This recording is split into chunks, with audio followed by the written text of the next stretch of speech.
श्री महाप्रज्ञ गुरवे नमः।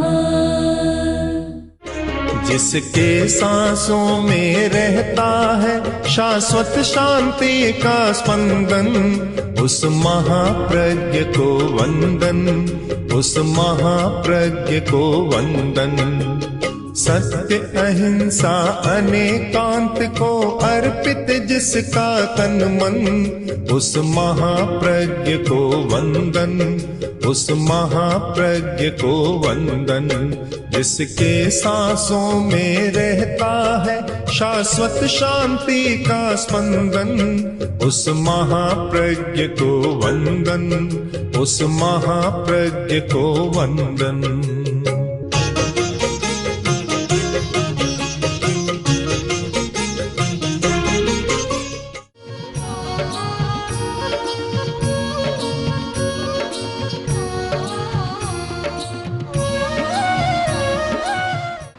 एक व्यक्ति मुनि बनता है। मुनि बनने की 3 अवस्थाएं बतलाई गई हैं।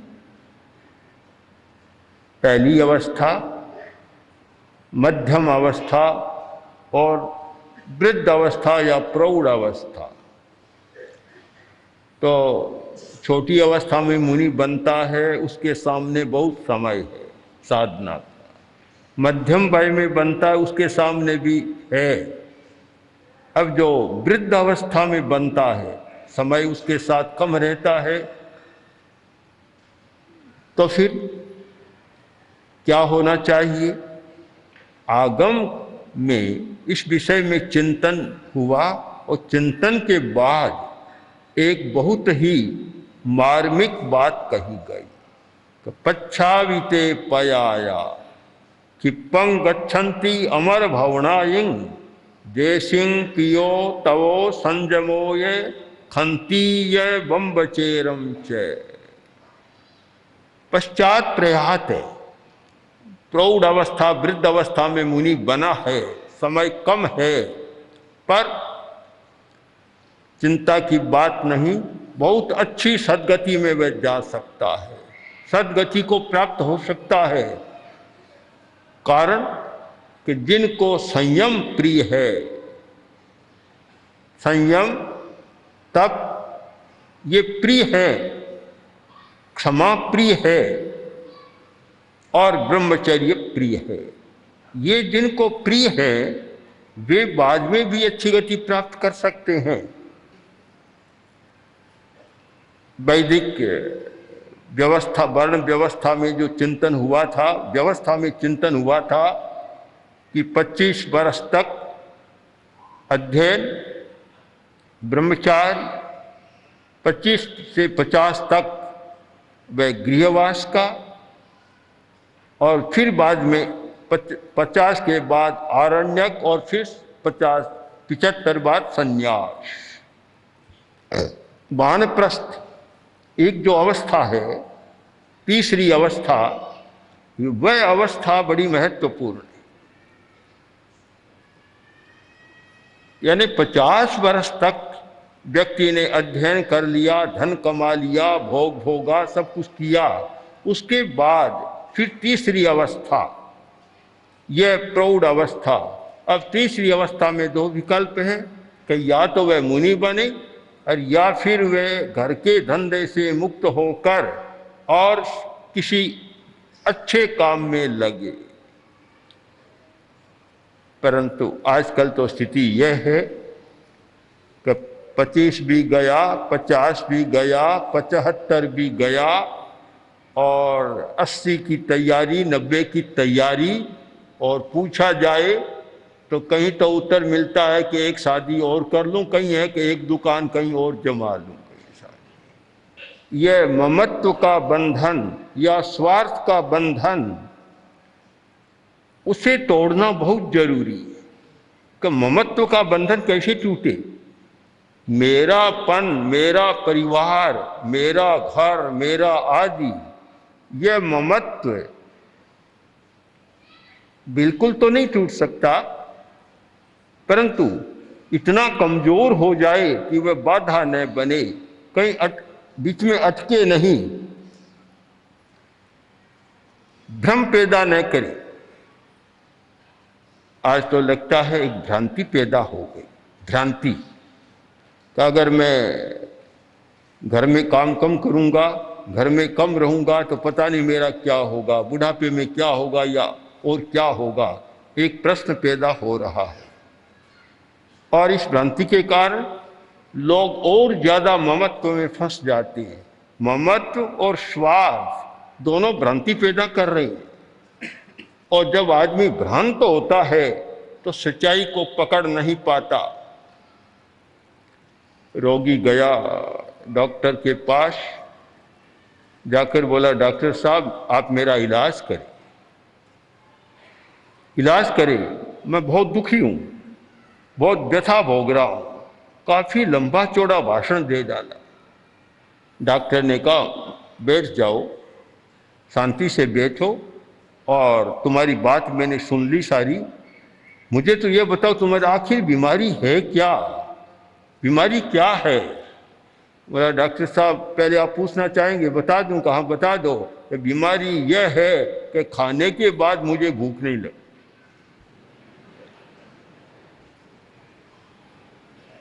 अब इस बीमारी का इलाज आप कहां से लाएंगे? एक भ्रांति पैदा हो जाती है, उसका इलाज करना बड़ा कठिन है। अगर वह कहता पेट में दर्द है तो डॉक्टर दवा दे देता, अगर कहता कि कब्ज है तो दवा मिल जाती, बुखार है तो दवा मिल जाती। अब भ्रांति की दवा कहाँ है? जब कहा कि मुझे खाने के बाद भूख नहीं लगती, ये तो भ्रांति है, ये कोई सही बीमारी नहीं है, उसकी दवा कैसे हो सकती है? मुझे लगता है एक भ्रांति पैदा हो गई, भ्रम पैदा हो गया। और भ्रम पैदा इसलिए हुआ कि आत्मविश्वास नहीं रहा। आदमी घर को छोड़ना नहीं चाहता। आश्चर्य की बात है, हमारे धर्म संघ में मुनि बने। मैं जब दीक्षित हुआ तब मैंने देखा 40 वर्ष के साधु बनते, पति पत्नी दोनों बनते, 50 वर्ष के बनते, 60 वर्ष तक। उस समय इससे ज़्यादा तो शारीरिक स्थिति नहीं रहती थी, 50 वर्ष तक मुनि बनते। आज ये हो गया कि इधर में जितनी दीक्षाएं हुई हैं उनमें लगभग छोटे व्यक्तियों ने, छोटे बच्चों ने या कुमारों ने दीक्षा ली है। न कोई 40 वर्ष का आया, न 50 वर्ष का आया, न कोई 60 का आया, और जोड़ा तो कोई आया भी नहीं शायद है। ये तो बंद ही हो गया। कहते हैं ना कि जम्बू स्वामी का निर्वाण हुआ और मोक्ष का दरवाजा बंद हो गया। तो ये मान लो कि आज पति पत्नी का जोड़ा दीक्षा लेने के दरवाजा कोई बंद हो गया बस। इसका कारण कि जीवन की 2 अवस्थाएं या 3 अवस्थाएं मान लो, एक भोग अवस्था, एक कर्म अवस्था और एक धर्म अवस्था, विशेष साधना की अवस्था। आदमी 40-50 वर्ष तक भोग अवस्था में रहता है, बात समझ में आ सकती है। कभी एक प्रकार का जीवन उसने जीना शुरू किया, जी रहा है। अब 50 का हो गया और वही जीवन का क्रम चले, अच्छा नहीं है, फिर बदलना चाहिए। धवल समारोह के अवसर पर आचार्यवर ने विदासर में प्रेरणा दी थी। पहले भी कहा था, विदासर में फिर इस बात पर प्रकाश डाला।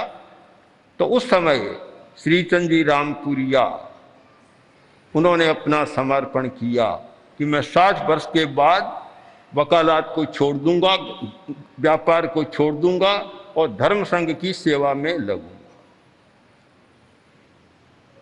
और भी कुछ लोग आए, परंतु 1-2 आए, 2-3 आए। खेमचंद जी सेठिया ने वैसा तो नहीं किया, पर फिर भी समय का नियोजन काफी किया, पर लगता है कि वैसा हो नहीं सका। आज तो और ज्यादा फंस जाता है। आज की व्यावसायिक स्थिति, या आज की मोहात्मक स्थिति ऐसी बन गई कि कोई भी घरबार को छोड़कर और व्यापक क्षेत्र में काम करने से कतराता है, सकुचाता है। इस पर विचार करना चाहिए। सब लोग जीवन भर तक अपने ही स्वार्थ की साधना करते रहे तो फिर बड़ा काम कोई दुनिया में हो नहीं सकता। बड़ा काम तभी हो सकता है कि वह व्यक्ति अपने स्वार्थ का विसर्जन करता है, स्वार्थ का त्याग करता है। पैसे का विसर्जन करना कठिन है पर ज़्यादा कठिन नहीं है। स्वार्थ का विसर्जन करना बहुत ज़्यादा कठिन है। और अपने जीवन की दिशा को बदल देना कि 60 वर्ष के बाद जीवन की दिशा को बदल दूंगा और समाज की सेवा, धर्म संघ की सेवा या राष्ट्र सेवा में लग जाऊंगा, यह एक अच्छा रास्ता है कि फिर जीवन की दिशा को बदल दे, किसी काम में लग जाए। समाज सेवा के भी बहुत बड़े काम हैं, धर्म संघ की सेवा के भी बहुत बड़े बड़े काम हैं और राष्ट्र की सेवा के भी बहुत बड़े काम हैं। अगर आधी पीढ़ी 50-60 के बाद की पीढ़ी अपने स्वार्थ से मुक्त होकर और इन कामों में लगे तो शायद राष्ट्र का भी बहुत अच्छा कल्याण हो सकता है और एक नई परंपरा का सूत्रपात हो सकता है। हर व्यक्ति को विचार तो करना चाहिए कि जीवन भर वही नहीं चलता रहे, दिशा बदलनी चाहिए, जीवन की दिशा बदले। भला मरते समय तक उसी चिंतन में रहे, अच्छा नहीं होता। एक प्रश्न सामने रखें कि बुढ़ापा अच्छा किसका होगा। आज वैज्ञानिक युग में बड़ा महत्वपूर्ण प्रश्न हो गया कि बुढ़ापा अच्छा कैसे हो। बचपन अच्छा हो यह माता पिता पर निर्भर है। बच्चा 10 वर्ष का है तब तक बहुत निर्भर रहता है माता पिता पर, और 16 वर्ष तक भी मान लो। फिर जब युवा बनता है तो अपने कमाई की दिशा में निर्भर होना शुरू होता है, थोड़ा स्वावलंबी बनता है, कुछ अर्जन करता है। अब जब 50 का हो गया, 60 का हो गया और फिर अवस्था के असर आते हैं, बीमारी भी आती, क्यों शरीर की शक्ति कम होती है, रोग प्रतिरोधक शक्ति भी कमजोर बन जाती है, तब बीमारियों का भी वहाँ स्थान जमाने का मौका मिलता है, मन भी कमजोर हो जाता है। बहुत सावधान रहने की जरूरत है कि 40 वर्ष तक तो फिर भी मन शक्तिशाली रहता है और 40 की अवस्था पार की और मन भी दुर्बल होना शुरू हो जाएगा। फिर मानसिक विकृतियां, चाहे पागलपन न माने, पागलपन तो एक अलग अवस्था है, पर पागलपन जैसे लक्षण उसमें शुरू हो जाते हैं। चिड़चिड़ा होना, डिप्रेशन होना, बुरी बातें सोचना, बुरी कल्पनाएं करना, ये सारी मन की जो बीमारियां हैं वह अपना अड्डा जमाना शुरू कर देती है। साथ में भावात्मक संतुलन भी बिगड़ जाता है।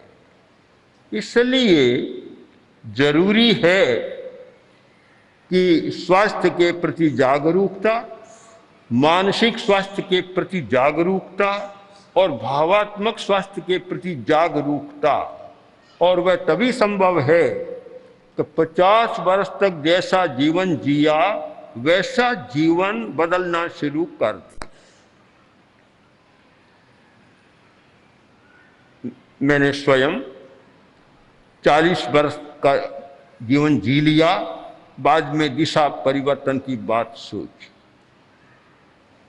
और मैंने उस समय लेख भी लिखा। मैं 40 वर्ष का हो गया। अब कुछ समय पहले मैंने वह लेख पढ़ा तो मुझे भी आश्चर्य हुआ। जब मैं 50 का हुआ, एकदम खान पान में भी और कितना परिवर्तन करना चाहिए, दिशा बदल दी, काम की दिशा में भी बदल दी।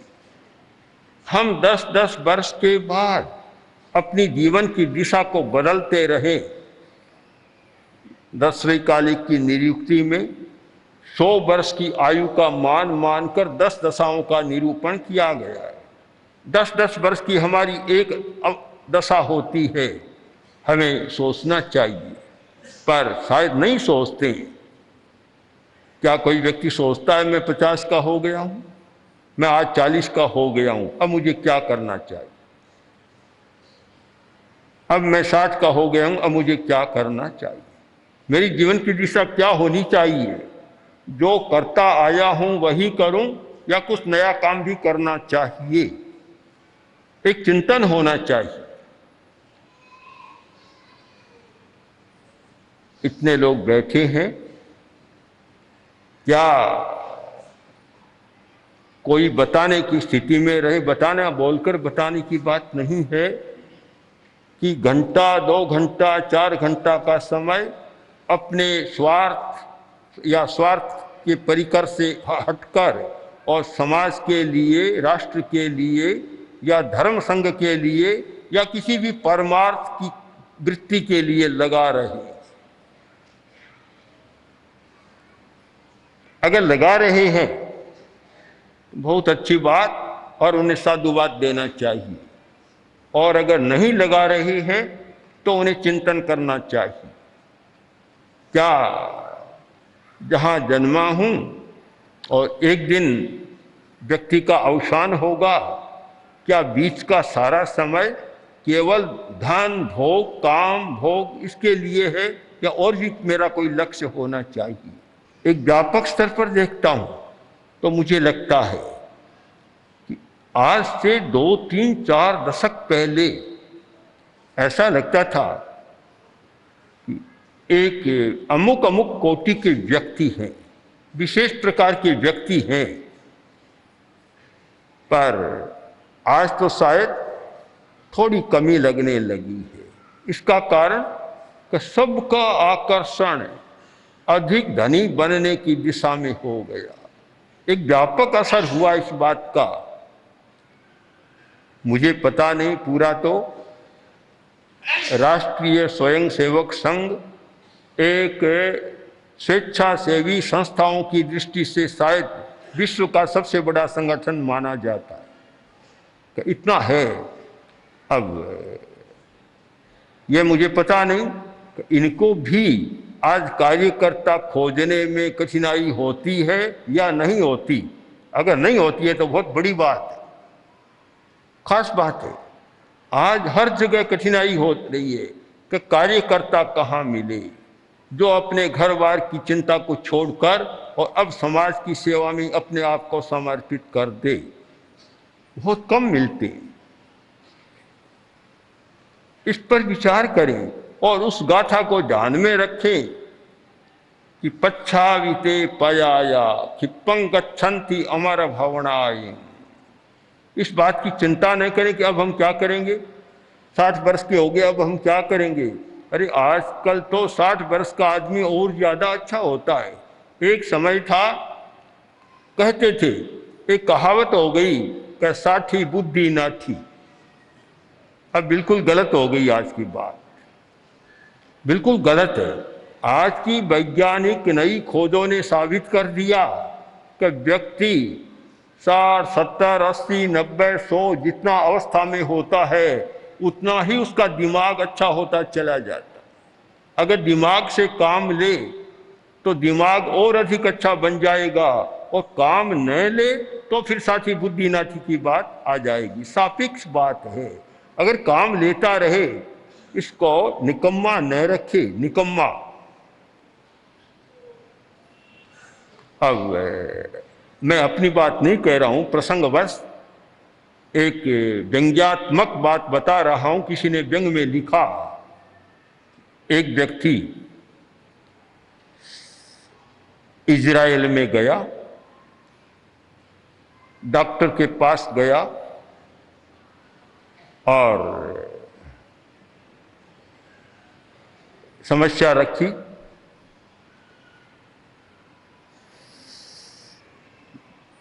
आजकल ट्रांसप्लांटेशन होता है, प्रत्यारोपण होता है, तो कभी मस्तिष्क का प्रत्यारोपण, मुझे मस्तिष्क खरीदना है, मस्तिष्क।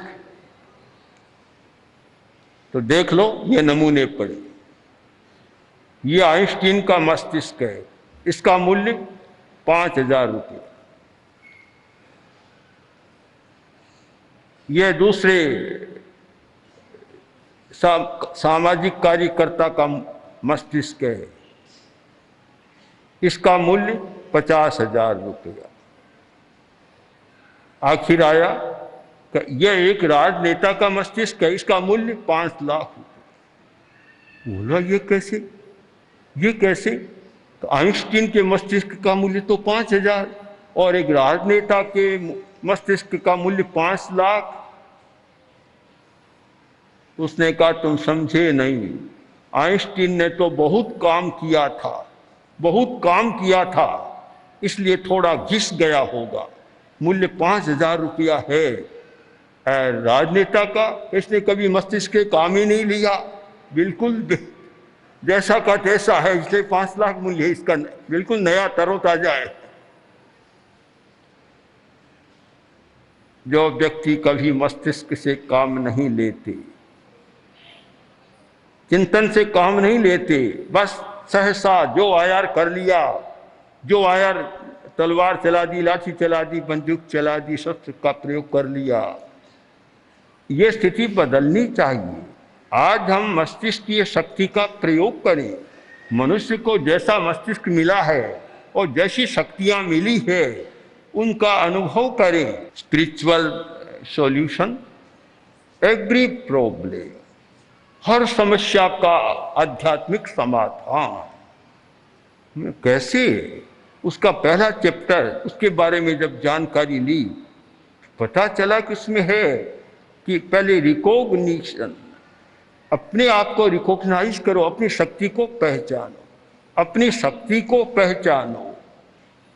फिर रियलाइज, अपनी शक्ति का रियलाइजेशन करो, अपनी शक्ति की अनुभूति करो, और फिर अब उस शक्ति के साथ अपना तादात्म्य करो, तो तुम्हें हर समस्या का आध्यात्मिक समाधान मिलेगा। बहुत सुंदर बात एक जानने को मिली, जानते तो हैं, पर जो बात योग की बात है, योग सूत्र में यही बात कही जाती। आचार्य रामसेन ने तत्वानुशासन लिखा, उसमें यही तादात्म्य की बात आती है। तादात्म्य, शक्ति की पहचान, शक्ति का अनुभव, रियलाइज करना, और फिर शक्ति के साथ तादात्म्य करना, एकात्म हो जाना, बहुत बड़ी बात है। तादात्म्य का एक सुंदर उदाहरण है कि एक व्यक्ति गुरु के पास आया, आकर कहा मुझे ध्यान सिखाओ। कमरे में बिठा दिया, आधा घंटा बैठा और बोला कि मैं क्या ध्यान करूं, मैं ध्यान नहीं होता मुझसे, तो मुझे मेरी भैंस ही भैंस याद आ रही है। कोई किसान था ऐसा, तो मुझे तो भैंस ही भैंस याद आ रही है, मैं क्या ध्यान करूं। गुरु ने कहा भैंस पर ही तुम ध्यान टिका दो, उसके साथ तादात्म्य कर लो। बता दी विधि। बैठा, घंटा भर का समय दिया था, पूरा हुआ। अब दरवाजा खोला, आओ बाहर। बोला मैं तो आ नहीं सकता, क्यों, मेरे सींग इतने बड़े हो गए कि दरवाजे में भी समाएंगे ही नहीं। यानी अपने आप को भैंस के रूप में अनुभव कर लिया, तादात्म्य स्थापित कर लिया। अब मैं बाहर कैसे आऊं? जब व्यक्ति जिस शक्ति के साथ तादात्म्य करता है, उसी रूप में वह बदल जाता है। ओम श्री महाप्रज्ञ गुरवे नमः। गुरवे नमः, गुरवे नमः। ओम श्री महाप्रज्ञ गुरवे नमः। गुरवे नमः, गुरवे नमः। ओम श्री महाप्रज्ञ गुरवे नमः। गुरवे नमः। ओम श्री महाप्रज्ञ गुरवे